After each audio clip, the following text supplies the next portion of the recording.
You can get started at 6 o'clock, or do you want to wait until like 6:01? Isn't that what they did on our calls? We're not on a work call. We're good. Okay. All right. So, Hey. so this is my first time. I don't know. Is this your first time going live? Absolutely my first time going live. I'm used Yes. to doing this at work, but not on this platform. And so it'll be interesting to see how it goes. Yes, I'm like so nervous. I am gonna like record it and pull it, and I'm gonna add it to my story, and then I'm gonna try to send it to you as well. Okay. Okay. All right. Cool. So, this is a part of the Get You a Living Wage series, guys. So far, there has been 4 posts. Basically, one geared towards resumes, another geared towards understanding that looking for a job is a job, another geared towards phone interviews, and then just all in all, it's really talking about professionalism.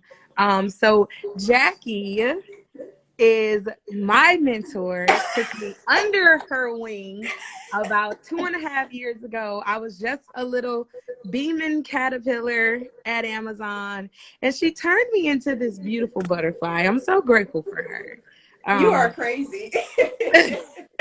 and she is like a connoisseur, guys. Like, she's a recruiter, she's an HR professional. Obviously, she has also looked for a job, and she's just so well spoken. So I have a few topics here, and she is like going to give her expertise on it. She's my mentor. I trust everything that she says, no questions. So I recommend that you all do the same and take notes. I'm going to add it to my story, but still take notes. It's super informative. Okay. So, first and foremost, I think the first thing we should talk about right now are resumes. Okay. Good versus bad. Okay. Um, I can give you my story on a bad resume. I think that we should also talk about like the elephant in the room is COVID-19, how that is affecting people searching for jobs right now. Mhm. And recognizing that when you're looking at your resume, and this is actually a perfect opportunity for individuals who are not working or have been furloughed or laid off, it's a great time to revamp your resume, but also looking at it from what of my skills are transferable into another role. If you were ever thinking about making a career change, like this is the time to do it. And so that's really when your resume becomes pivotal for me, Mhm. because you want to make sure that your resume is in a good place for you to be able to apply for jobs either within your current field or tailoring it to get into a different field. And so when I think about a good versus bad resume, it all depends on what are you trying to do, in my opinion. So, I mean, I think that's a good point. So, I've seen just some outright breaking the basic rules, bad ones. Yeah, Um, But like we I can think talk that's about a those. great point. Like transitioning to another field of work, especially like you said, like capitalizing on this opportunity right here. Like, yes, you may be out of work, but so many other people are like you. And so that way when things start to open back up, those same employers are going to need people. So you Mm-hmm. really want to capitalize on this opportunity. Um like, how do you do that though? Like, if so, we all know, I thought I wanted to be an operator somehow. Like still to this day, that is the funniest story of all time. That Right, you like, did not recognize that that job was in HR. But I mean, I think all things come with timing, and so it worked out. yeah, Yeah. definitely worked out. But it's just like, like, what if I want to get into ops, like at some point, and all I have are HR skills, right? Like, how do I transition that? Like, what do you do? Like, how do you do that? So I think when you start looking at the qualifications section of your resume, and you're also looking at the job descriptions and what they are looking for, you need to pull the things from your current experience, your current role that are transferable. And so if you're talking about someone going from an HR to an operations space, which happens every day, like Mhm. honestly, some of the best leaders are individuals who know how to lead from a people standpoint, which HR knows how to do very well. And so what you would do is pull those specific skills about how you can lead a team, how you know how to influence, your ability to analyze data, how do you communicate with individuals? The fact that you do have an HR background gives you a leg up on most operation leaders because you know, like employment laws. You're going to have a better understanding of policies, like what you can and can't do. What type of relationships can you foster with your associates? You're going to recognize that you are a keeper of the culture and you have to continue to lead that way. And so you're going to pull those things out from your HR experience and put that into your resume that would translate and say, hey, this person would be a great people leader. We just need to teach them how the operation works, which is easier to do than Yes. teaching someone how to be a good person. That I cannot teach Yes. you. Yes. And we're seeing I it. cannot train, I can work with you, but innately, if that is not who you are, I'm going to have a harder time getting someone into that space. And so I think that that's really important as you begin to, while the job market is not wide open right now, there are plenty of companies that are still hiring. Which of your skills are transferable to something else? And really like dissecting the job description and comparing it to what you currently do. I think that's important. Okay. All right. So when I'm formatting my resume, right? So I have said, okay, I've combed through the job posting. I've said, all right, this is the experience that I have. I want this job. I understand this job. I feel like I can do this job. This matches either what I have already come from and I learned that I love or something that I want to go into. How should I format my resume? What I don't like as a recruiter and looking at resumes and moving into like the role, that I moved into recently, transition away from Amazon, the different fonts and the headers and the footers and the colors and like the 22 size font that's blue and the rest of your resume is like Times New Roman, but your header is like Calibri. So distracting. Like, Yeah. how am I supposed to format this stuff? I would think about it as you get dressed. You want what you have on to go together, and that is what you want to do to your resume. Pretty You don't loud. want to put a bunch of pieces on and like your outfit is all over the place. So that comes down to pages. We don't, as a recruiter, we do not want to see 3 million pages of a resume. Mm-hmm. I don't need, and in some cases, depending on how far your experience goes back, it's irrelevant. I don't need to put on my resume that my first job was at Kroger as a cashier. No one cares what my very first job is. That resume is tailored for the job that I want. And so I'm only going to include the things, again, without cheating the resume, without leaving out pertinent information, but keeping the jobs that are relevant to what I'm doing. And so my resume, even me speaking from a personal standpoint, it only dates back until I'm in my career field. Everything prior to that, when I was at AT&T as a salesperson, or I was, working at the Apple store, none of those things are relevant to me being an HR professional. They're not on my resume. If you ask me about them, I'd be happy to talk to you about it. But all it would do was allow my resume to be 3 pages long versus the 2 that it is now. And so for me, when it comes to formatting, one, you do want to choose a unified font. We don't need to see a bunch of things out there. Yeah. It Always disturbed include your me. up to date contact information. I shouldn't see an address or a phone number that is no longer relevant for you, an email address that is no longer relevant for you. When you're getting into your job and the things that you have done, you want to be very specific about the things that you did or were a part of your role within that company.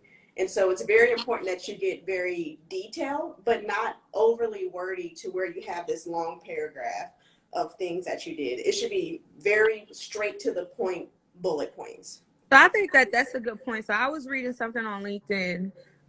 So I got a few like, so what's better, a summary of qualifications or an objective? And because from, okay, I'll answer that. From a personal standpoint, I think it's all about where you are in your longevity of career field, right? So if you're just now entering the market, then you should have an objective.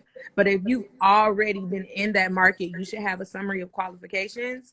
Um, and then moving on to the bullet points, I read on LinkedIn that your bullet points should specify, it should be like a list of accomplishments versus a list of tasks. And Yes. I think that's hard for some people. Like, what did I really accomplish? How am I going to make the fact that I was able to 5S an entire building in 15 minutes relatable to another company who doesn't understand what 5S is? So I think that's Yeah. hard for people. And so it is about wordsmithing and tailoring your words. If you were 5Sing a building, that means that you were an individual that was a leader of safety. Like, you just have to know how to translate those things into, and again, tailoring that wording for the job that you're applying for.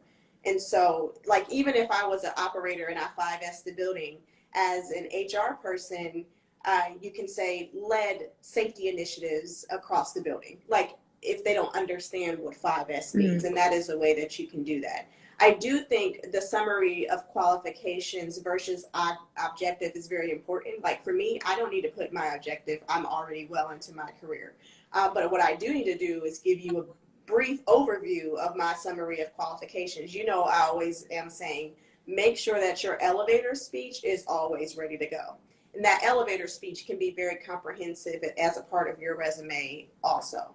And so it doesn't need to be anything that's extremely long, but it needs to give jobs an idea of what type of person you are from a qualification standpoint, and what can you do, what can you achieve, what is your expertise. I think that's important. But no, yeah. I'm so glad to be talking to you. Like, you speak so well. And like, I know that you like make this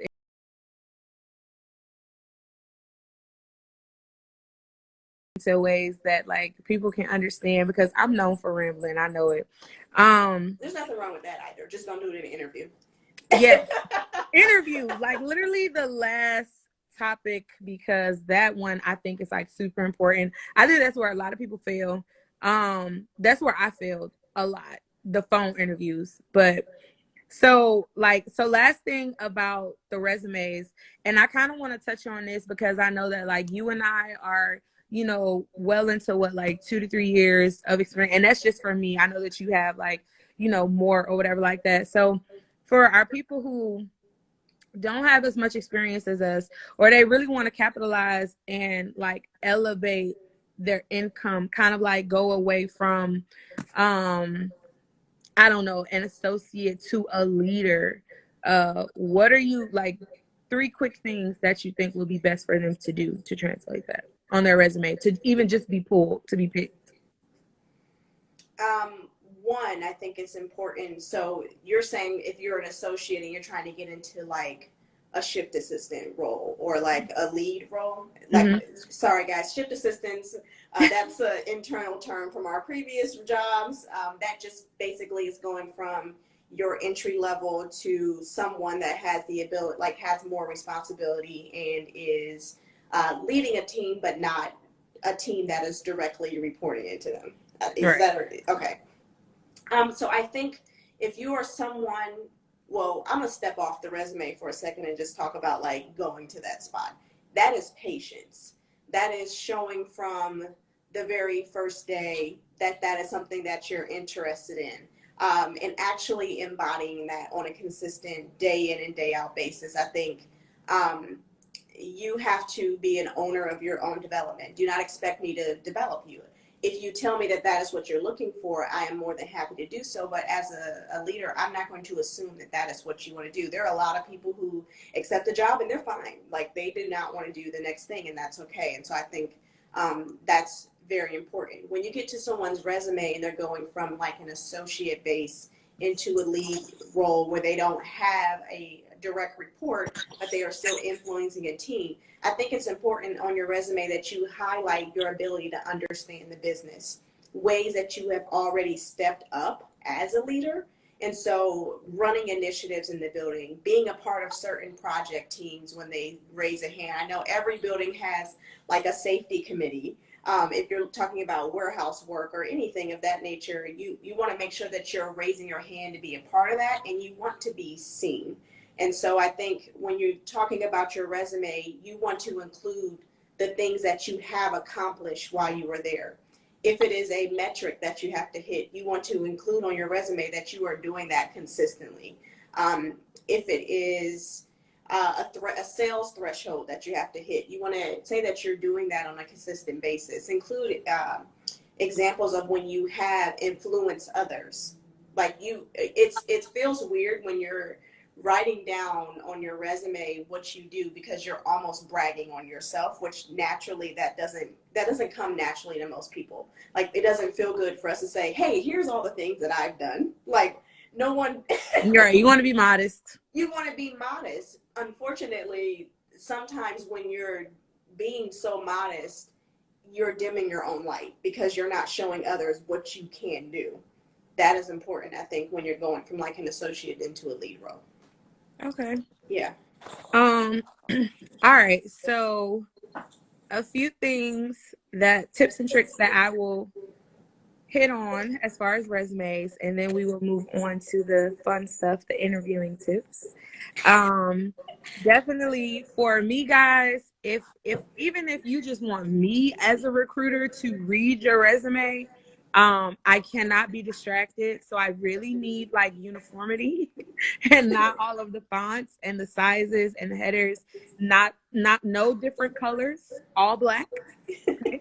Grammar. Um, yeah, grammar, literally the next point. Please with the grammar. Make sure your tenses are correct, right? Past tense, present tense, future tense, ing, adjectives, adverbs, like all of those things are cohesive. Punctuation is correct. Like to a recruiter, you've had nothing but time to really get your resume up to par to where it needs to be. By the time it comes to me, it should be like very close to perfect as far as from a grammatical standpoint. And then last but not least, Jackie, I don't know if you've ever seen this, but no introductory paragraphs. If you're going to have a cover letter, then have a cover letter. But you can't have an introductory paragraph on your resume. It's like just super distracting. So those are my little three tidbits. Um, and so I I think like that those. thank Those are all great. Yeah. thank you so much because I was very shocked when I saw one like come by my desk. I was like, what is this? 4 pages, by the way. That guy was 4 pages. Um, They didn't tune into a live to know what they should and shouldn't do. Basically, Yeah. this is why we're here. Like, so moving on to interviewing, I really want us to like really deep dive phone interviews because I think that that is the future Mm-hmm. after this. Like in-person interviews are going to die down tremendously even after they open back up the country. Mm-hmm. Um, you go first. What's your take on phone interviews? So phone interviews, they're not my favorite. I actually prefer a virtual interview, like a Blue Jeans call, or Google has a really great platform that you can hold an interview, Zoom, any of those. I think that is where I see us moving to from an interview perspective, mainly because it allows us to continue to social distance and those things. Right. Um, Phone interview, I think there's a lot of etiquette that people just forget when you're doing a phone interview, like background noise, having a good connection, making sure that you're allowing pauses so that the person that is interviewing you has the ability to speak.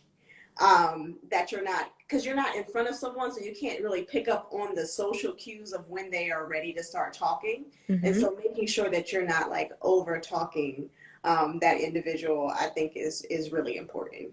Those are some of like the top three things that come to mind when it comes to a phone interview. Also, too, like almost just the number one thing, pick up the phone, be readily available at the time of your interview. I think some of my worst experiences conducting a phone interview was me having to call a candidate 3 to 4 times to see if they're going to pick up and leaving a voicemail, and then they call me back 10 minutes later and they forgot, or they were somewhere that didn't have good service, or their phone was on do not disturb.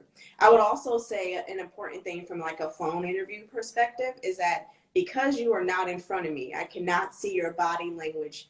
You have to smile with your voice. And so you need to sound excited to be on the phone. If you're giving out like a very flatline voice, that does not seem like you're interested in the role at all. And so smiling with your voice really just means putting your tone at a level that you seem excited to be there. Yes. For me, that's a killjoy when I see someone like, I'm like, why, if you don't want to take this phone call, like, don't let me like get in the way of your day today. Like you Right. don't seem Like, excited to be speaking with me at all, you know. And so I think that's important when I think about phone screens. But I do think phone is going to be like something that we'll do for initial, just to catch a pulse of someone to see, you know, what type of person they are if we want to put them into the next round. But I really do believe right now in the way the world is changing, video interviews are going to be big. They'll continue to okay. be a thing.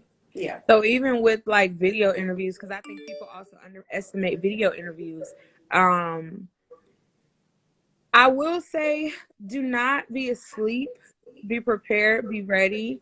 Yes. I can tell when you have just woke up and you didn't give yourself like a full 45 minutes to really get up and be prepared.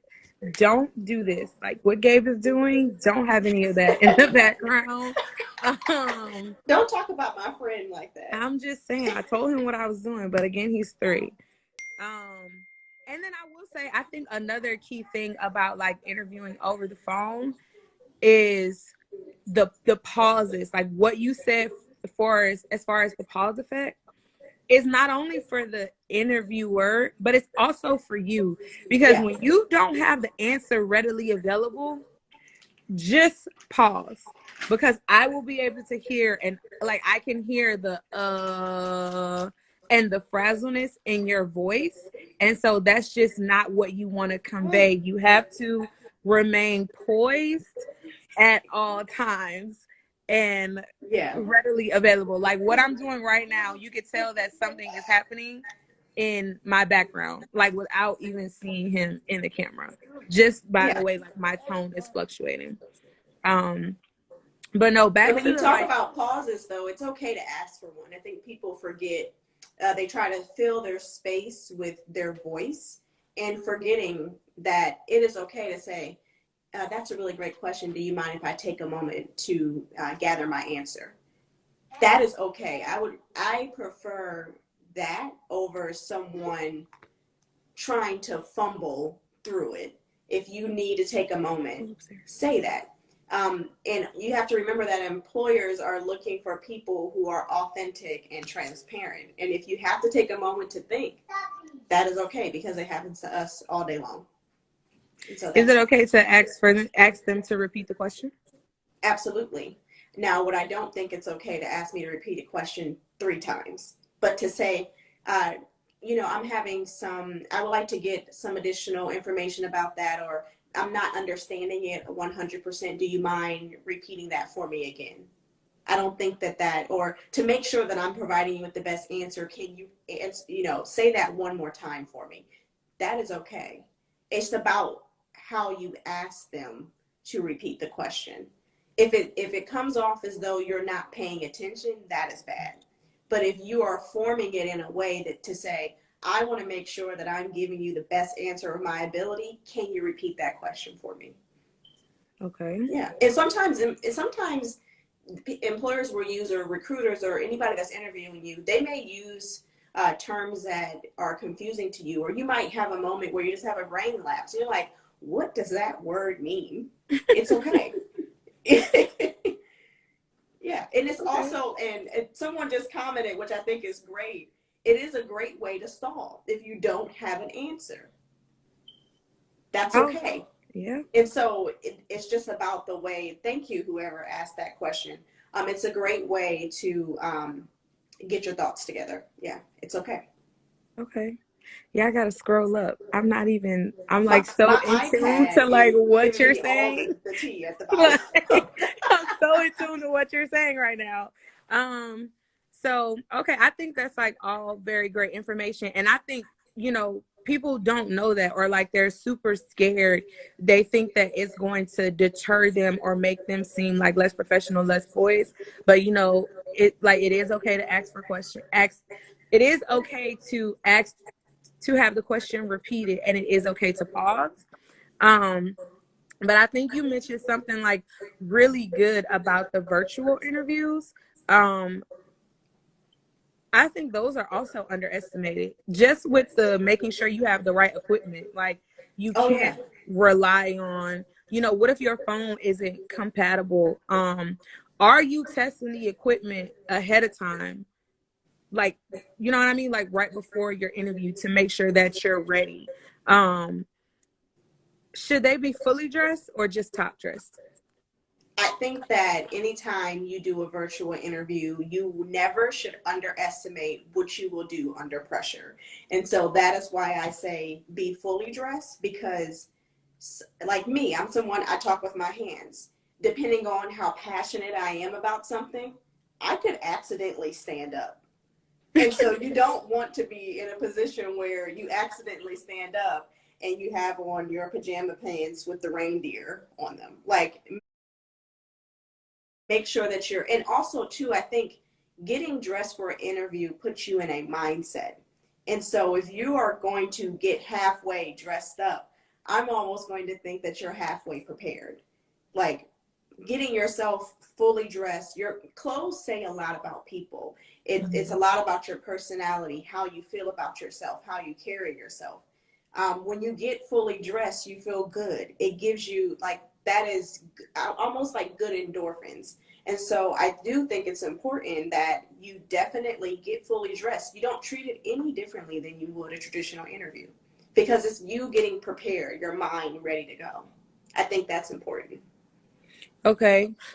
So when you're saying that, so first and foremost, right, hitting on being dressed and how you present yourself, do you still follow those basic rules? Your hair should be a certain type of way, your jewelry. I have a nose ring, obviously. Are we still paying attention to like those type of things in 2020? Tattoos, all that stuff? I think there are certain industries, certain companies that do, and I think that those are not places that I'm interested in working, for me. And so I really believe that you have to, and some people don't have the luxury of doing that, and I understand. I do think you need to be cognizant of setting a great first impression. And so with your hair, if it is natural, make sure it's neat. No one's saying that you don't wear a natural hairstyle, but make sure that it's put together. If your hair is dyed blue, that's okay. Again, make sure that it's in a way that it's just not all over the place. I do believe, and this is my humble and honest opinion, when it comes to jewelry, minimal. Hmm. Because if I see you coming very flashy, it's making me wonder why you're looking in the job market. And so I'm not going to wear a big Jesus piece around my Right. neck and a thick gold chain, because I think it's distracting. And so Mhm. when you're talking to someone that you're in an interview with, you don't want to do anything that is going to offer a distraction. Big gaudy jewelry can do that. And so I do think a nose ring, no. Tattoos, not as important. Our society is changing. It's no longer, you know, I don't want to offend anybody, so I won't pick out a time frame. But we're in a different time where you're talking about all types of different people who are entering the workforce, I don't believe that you need to cover up your tattoos or anything of that nature, but you always want to make sure that you're presenting yourself in a very, like, in a good manner. Okay. Yeah. So Kyron is in our comment section right now. Yeah. Um, I see him. hi. So Hello. I think that he's making a good point, and it kind of sprang another question that came to my head. Like, the interviewer always asks you, "Do you have any questions for me?" What's a good question to ask? So I feel like, so first and foremost, there should be two questions, right?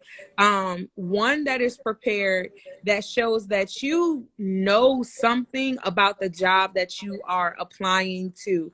I will tell you from personal experience, one of the questions that got me, I won't tell you where I applied, but I got an interview, a phone one, and the first question that was asked of me was, "What is the mission statement of this college?" Jackie, it is a well known college. The mission statement is like on the first page. So it's something that I should have known. So that let the interviewer know that I was not prepared. So, like, what's a good question to ask that shows, okay, I'm prepared, I've done my research for this company, but I'm also engaged in what it is that you've told me about the job. Because if you're a good interviewer, you have given me some preview about this job or this company. I didn't do a good job of putting my iPad on Do Not Disturb, so I apologize there. Can you still Oh, hear me? yeah. Okay. So, one, you should know if they have leadership principles, if they have values, if they have a mission statement, look into those things. My job has an operating system that encompasses all of our values and the things that we look for in individuals that we are trying to hire. You want to show them that you did your research. And so I do think it's important when you're asking questions, you get very specific with their wording. And so for me, my job, our values are tied into what we call our OS. Before I went into the interview, they didn't even provide this to me. I found it on my own. And so I Mhm. did some research into the company to figure out, hey, what is this company's values? And I asked them questions that spoke to their values in my interview that let them know that I was paying attention. And so one of the things that we look for, people who are bright, kind, and motivated by challenge, I ask them how do they continue to keep that bar at all times. Like ask them questions that um, are going to step a little bit outside the box, but show that you did some groundwork. I think that that's extremely important. I saw that my one of my cousins just joined, and she says she loves when someone asks questions about opportunities to develop and what's happening with the company, like down the line. Mhm. And so, even if you don't know their mission statement, I don't expect a candidate to memorize our mission statement. That seems a bit much for them to do. But if you're paying attention to the company, you've done some research, then you would have questions about the growth of the company, or what do you think is going to happen down the line with certain aspects of the company. I think that's really important, that you need to show at some point in time that you didn't just look at the job description and thought, I'm Yes. good for this. That you did a little bit of research and you're actually like, you're bought into the idea of you being there. I think that's important. What So, about you? what about me? Yeah. So I'm really speaking from like being the person who's being interviewed, and all of the questions that I wish that I could have asked before going into the interview. So I'm also getting some knowledge here with this live, guys. That's why I'm asking so many questions. Um, but no, so I'll tell you, recently,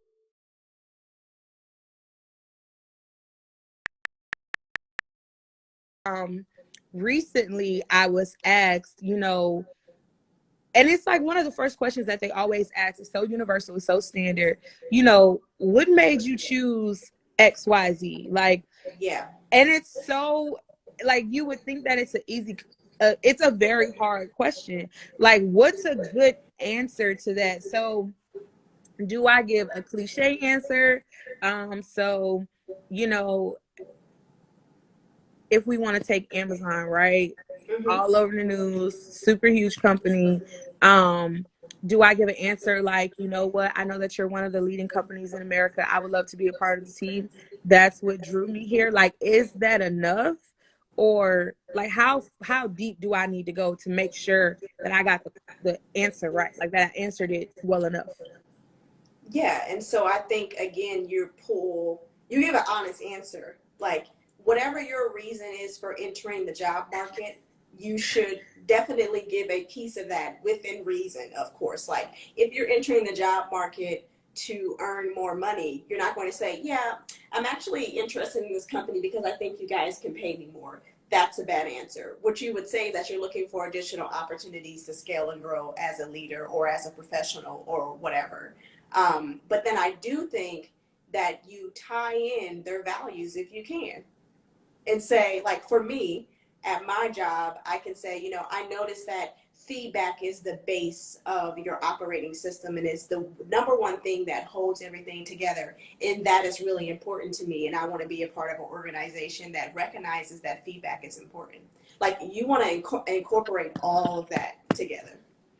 And that is how you answer why you applied for somewhere. But you want to be honest, but you don't want to do it in a way that one bashes the current company that you work Mm-hmm. for. That's If you do important. that, it is going to turn the head of your recruiter almost immediately Yep. because we don't want to hear you speak negatively about the company that you just left. You're still employed by them Yep. or you're still working there, or it tells us how are you going to treat us if you're in that specific position. It's not good. And so I think that's something always important to remember. But a lot of people, they give very long-winded answers. It's a very short answer.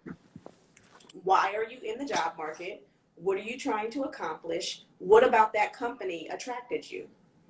I think a lot of people, where they mess up is that they're hunting for jobs and they're just throwing their resume everywhere.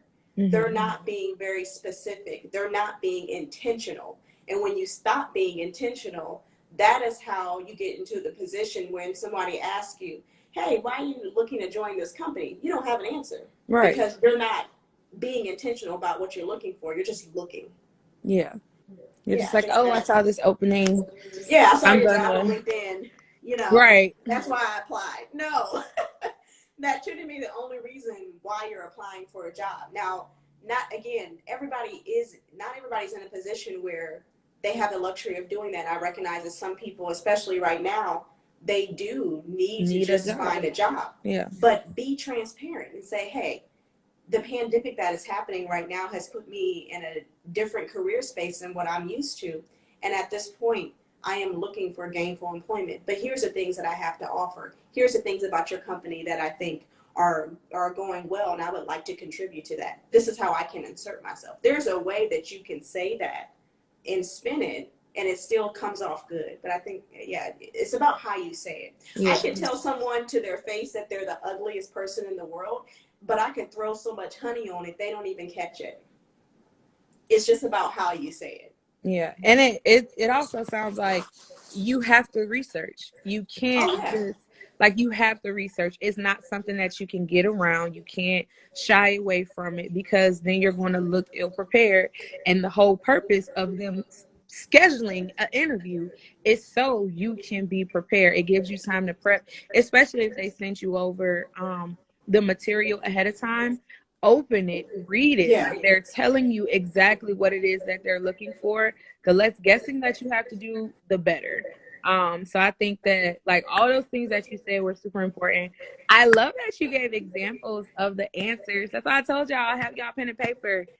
She's so well It's spoken, so funny guys. that you say that because I feel like remember that used to be like my threshold of how I could identify if someone was going to be good in their role is if they took notes. Like Yep. the individuals who would sit with me and train, I'm like, they are not writing anything that I am saying down, which means they're not going to retain it, which means they're going to continue to ask me the same questions 6 times over because they're not retaining what I'm telling them. Like taking notes is like one of the things that I think people really underestimate right now. Because pen and paper is not cool anymore, but you got to do it sometimes. Yeah. The power of a Yeah. notebook. I will Um, say when you said something that I think is important.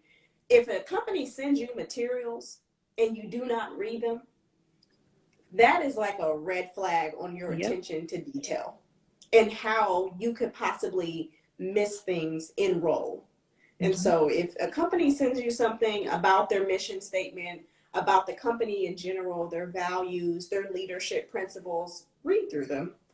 Yep. It's you're going to do yourself some good. So, And yeah. they're gonna know that you didn't read it. Oh, I will So know I right just want to away. like, I just want to let y'all know right now, you cannot get away with not reading the material.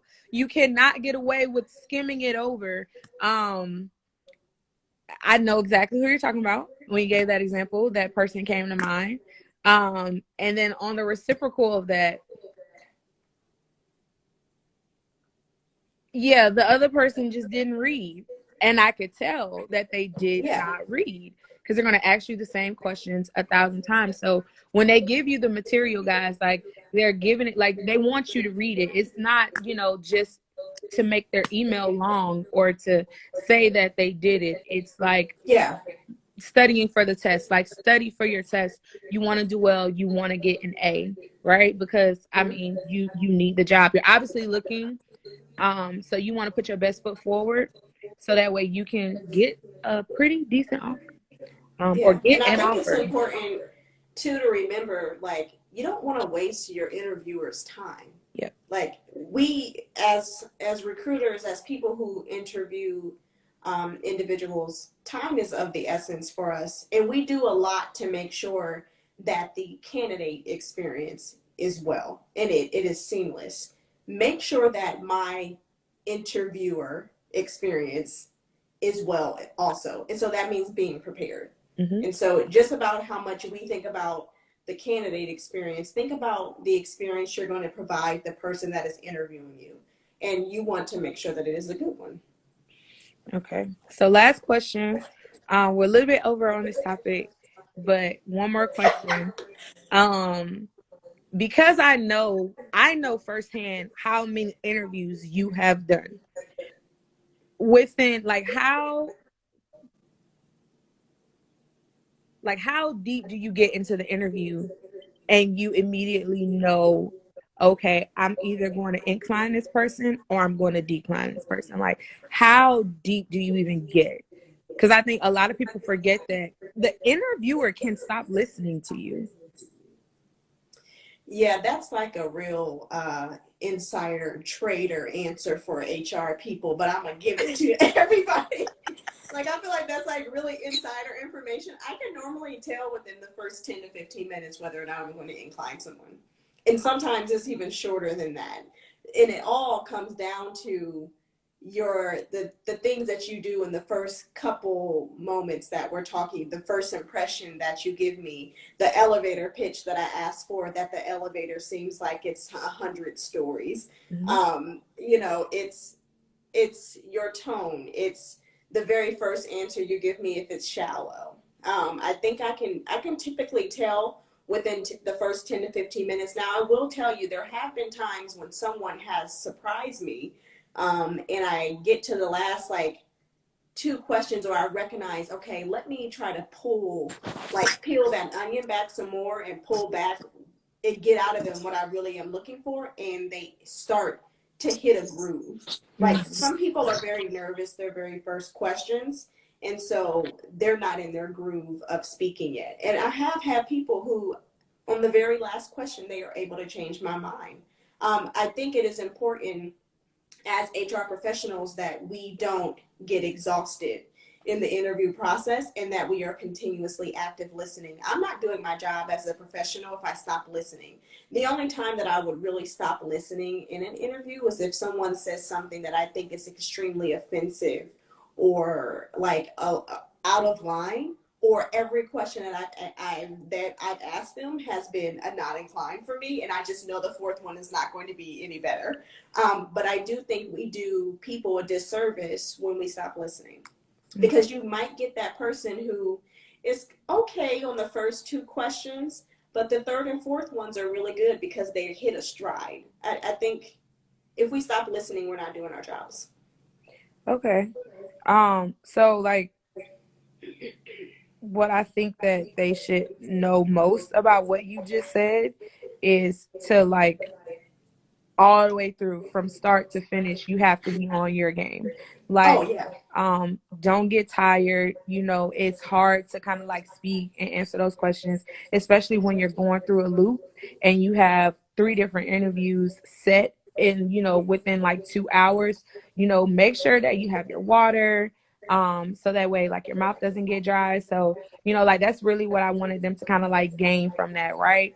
All the way through from start to finish. You want to make sure that you're like smiling with your voice and you're hitting all these key points, and you're like putting your best foot forward. You want to make sure that you give every interviewer the same experience. There Yeah. should be no wavering. Also, make sure you're giving the same, if you're going to use the same example, make sure it's the same with your answer is the same with everyone, because we're going to debrief. We'll say, well, wait a minute, they used that example, but like the outcome was not the The same. And same. so Yeah. which one was it? And so you want to make, they're going to ask you, every person may ask you to run them through your resume. You don't get tired. Like, it is a marathon. It is not a sprint. And so you can't show frustrations. You can't use terms such as, I wouldn't use terms such as, oh, like I told the last person, or I've already said this several times. I'm going to reiterate again. Yeah. I don't know that. This is my first time talking to you. And so I think that that's important. We just got a question. Yes, it says from an HR perspective, how do you appeal to multiple interviewers? Like if you interview with two or three people, how do you try to appeal to each one? If we're talking about interviews where you have the ability to see the person, whether that be in person in a panel, or you're talking about a virtual interview, you want to give each individual person eye contact as you're talking. You don't want to look at just one person. You want to make sure you're speaking to all two or three of them. I don't think it's a matter of appealing to them, because again, they're coming in with like set interview questions. Mhm. They know the company. I think it is more so you showcasing that you have the ability to do the role and that you've done your research. And so, because those two interviewers, and a lot of the times I will place people together who have different personalities Yep. and different views, because you want a really well rounded group of people going through that, interviewing someone, to make sure that you don't have any biases. And so I wouldn't say, or are you saying the same, they said the same people, multiple people in the same interview. So I Yeah. would So like for you to like, clarify, is it multiple candidates or multiple people interviewing you? I think she's saying multiple people interviewing you, kind of like how you were saying with the panel, and you hit Yeah, it with like making sure that you're looking at everyone. yeah, And go ahead. yeah. So for me, it's not, I don't look to appeal. I look to show them that I am qualified for the role. Yep. And so I think for me, it is more so, because the interviewers are not going to have the same thoughts at all. Like, normally that's how interviews are set up, that it's a mix of people. And so it's more so finding a way to highlight yourself versus appealing to them. Like, I don't go into an interview, I don't know how to say this in another way. Like, I don't go in to please them. I go in to show them that I'm qualified to do the role that I applied for. And if you do that, then you will appeal to them, Yep. because you're able to show, hey, I can do this. You are I'm the talking most to someone, optimal yeah, I'm fit your best for choice. this. I am, Absolutely. yes, I am your best choice. You look no further. I'm here. Yeah, Um, yeah, and providing well-rounded answers. Like, I really do think using the SMART format is one of the best ways that you can, go through the interview. But you always want to make sure you provide uh, results. Like if you do not tell me what you were doing, what you were able to achieve, then it makes me feel like I came to dinner, but I didn't actually get anything to eat. Right. Yeah. Well, this happened, but what happened because of it? You know what I mean? Like, Yeah. finish your story out. Make sure that you're prepared. Like, close. Have a strong closing. Yeah. And make sure whatever answer you're providing talks about you. I don't need to hear about your Yep. team. I don't need to hear about this is what my team was able to accomplish. Your team is not in the interview. You are. Mm-hmm. And so speak to the things that you have done to get you to where you are now, where you're looking for additional employment. Yes. That was a really good question, though. Sitting in front of a group of people or a panel can be intimidating. Intimidating. I don't think that we should look at it that way. It is an opportunity to show multiple people that you're Okay. Like I qualified. said, I'm taking notes. I got my papers. Like, um, Man, you are so so funny. And again, these are like, I want to preface and say, like, these are my own experience, my own opinion. I don't think that I'm 100% right. I think that everything is open for discussion, but I do think a lot of the experiences that I have are useful and they provide great insight.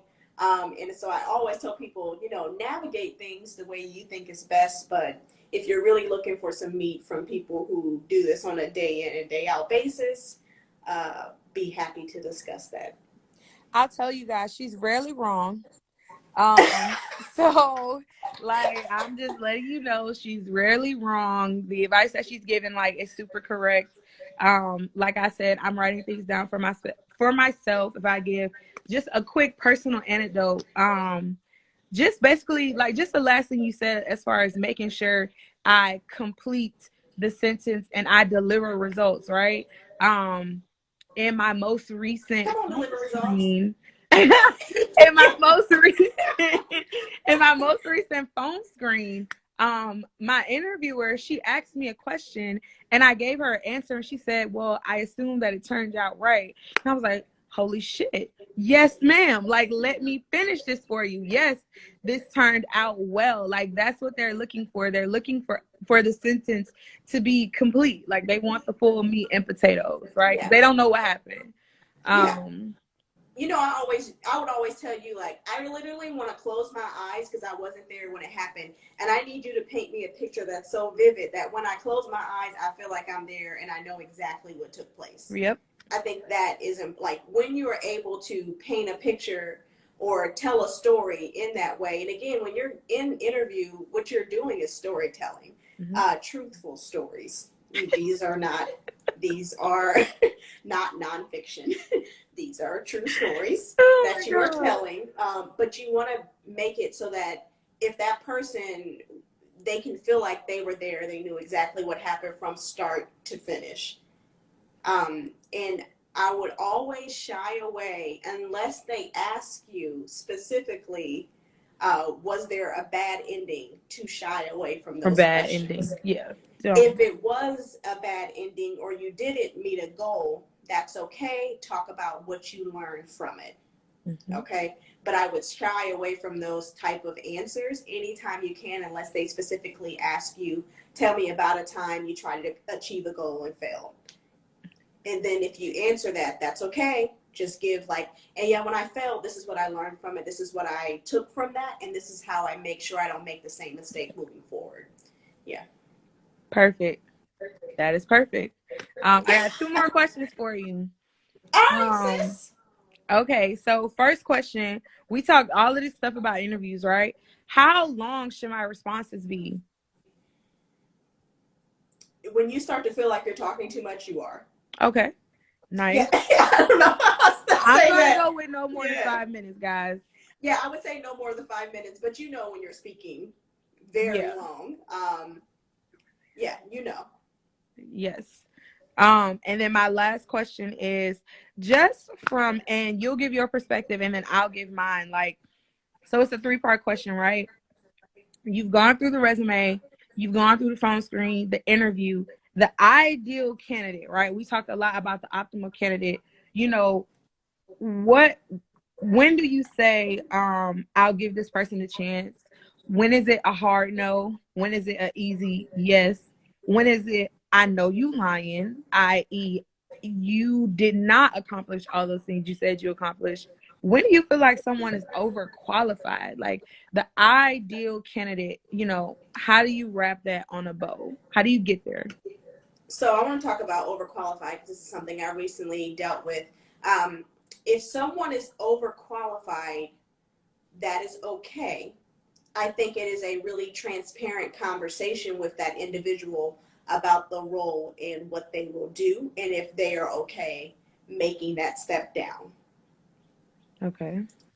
I think you should offer that to any candidate. I don't think that you should. I don't assume that they're not okay with that. For me to assume that for them, I think is wrong. I would ask them, hey, this, you were a director at your last job. This role is not that. Here's what you'll be doing. Are you okay with scaling back your bandwidth or, the things that you're used to doing on a daily basis? Um, when I think about an ideal candidate, I think of a culture add to what we already have. And so I'm looking for someone that embodies all of the qualifications.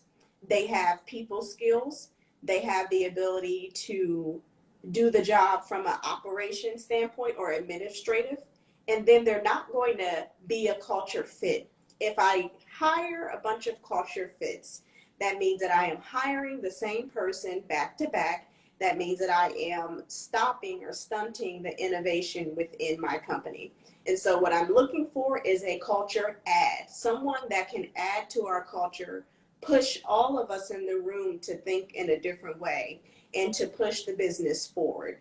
That is what I personally look for in an ideal candidate. And so, how is this person going to come in and help us be better? I don't need us to be the same. We're already floating. We're already doing good. We need people to push forward. Who is going to be innovative? Who is going to challenge the status quo? Who is going to be able to lead in a way that's dynamic? That is what I'm looking for. Yeah. That's it. That's a word. A culture ad. That is a word, okay? You don't need culture fits. Culture fits are going to look the same. You're going to have 30 Yep. James. Hire somebody else. Yeah. That's not going to be the same. That doesn't look the same.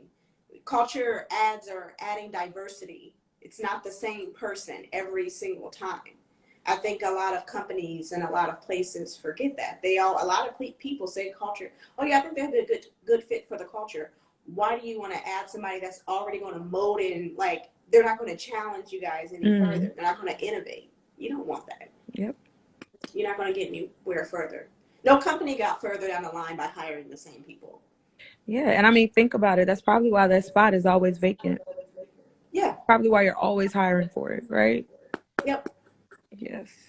Agree. I don't know how to top that. I don't want to go like behind you now. Like I don't Give me the answer. I'm interested.